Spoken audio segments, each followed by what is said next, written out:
કેટલાય દિવસો સુધી ચાલેલા જબરજસ્ત પ્રચાર, આકરા વાક પ્રહાર આ બધા બાદ વાવ વિધાનસભા માટેની પેટા ચૂંટણીનું મતદાન આખરે આજે શાંતિપૂર્ણ રીતે સંપન્ન થયું છે.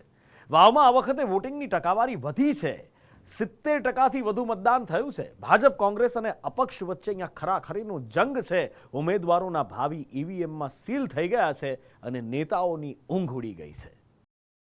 વાવ વિધાનસભાની પેટા ચૂંટણી લોકસભાની ચૂંટણી કરતાં વધુ રસપ્રદ બની હતી, જેમાં રસાકસી ભર્યો ત્રિપાંખીયો જંગ ખેલાયો છે.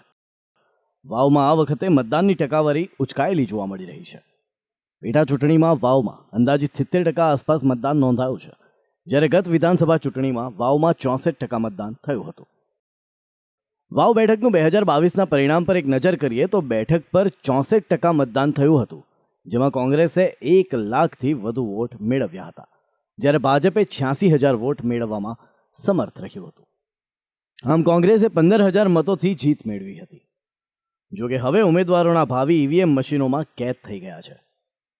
વાવની પેટા ચૂંટણી પહેલા દિવસથી લઈને મતદાનના દિવસ સુધી ચર્ચામાં રહી છે, જેની પાછળ જુદા જુદા કારણો પણ છે. મતદાનના દિવસે પણ વાવના ઉમેદવારનો મુલાકાતનો એક વિડીયો સોશિયલ મીડિયામાં ખૂબ વાયરલ થયો છે. પેટા ચૂંટણી લઈને ભાજપ કોંગ્રેસના ઉમેદવાર મોરીખા પહોંચ્યા હતા, જ્યાં ભાજપ ઉમેદવાર ગ્રામજનો સાથે મુલાકાત કરી રહ્યા હતા. તેવામાં કોંગ્રેસના ઉમેદવાર ગુલાબસિંહ રાજપૂતની એન્ટ્રી થાય છે.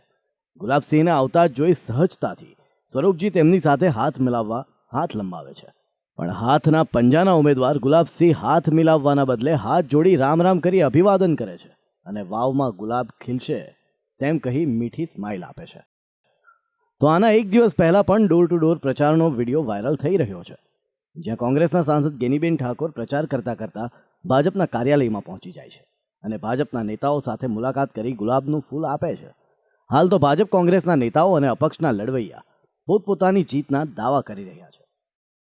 લોકોએ ખૂબ પ્રેમ અને આશીર્વાદ આખા 15-16 દિવસના કેમ્પેન દરમિયાન આપ્યો. ક્યાંક ને ક્યાંક હાથના પંજા સ્વરૂપ ગુલાબને લોકો વોટ આપશે.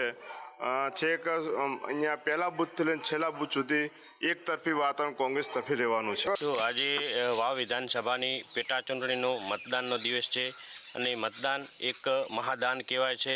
એ મહાદાન આજે લોકો અહીંનો વિકાસ માટે અને અગાઉ પણ 7 વર્ષ અગાઉ પણ અહીં કમળ ખીલેલું નહોતું અને અહીં